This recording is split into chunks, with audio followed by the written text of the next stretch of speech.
Hi guys! Another day, another vlog. Kakauwi ko lang po niyan galing school.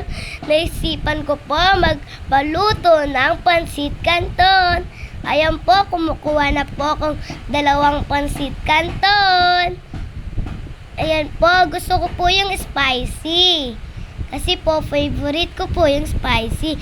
Habang iniintay ko po, nilaro ko muna po ng aking pamangkin. Ang cute po ni Ava, ang aking pamangkin.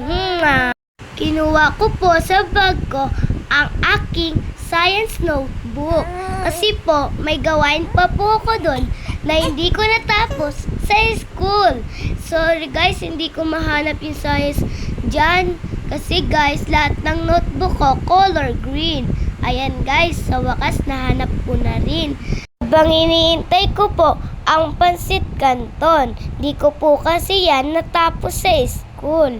So guys, ayan, magsusulat na po ako.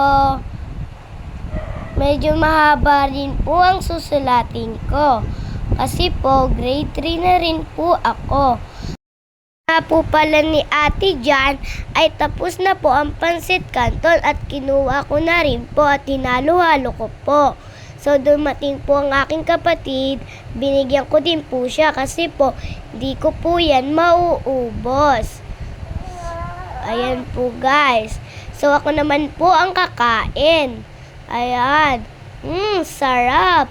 Naka-chopstick pa yon.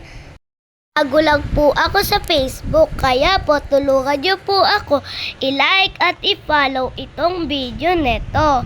So guys, ang sarap ng kinakain ko dyan. Parang sa voice message na tatakam ako. So guys, ayan, nauuna ako. Kaya uminom na akong tubig. So guys, bye-bye!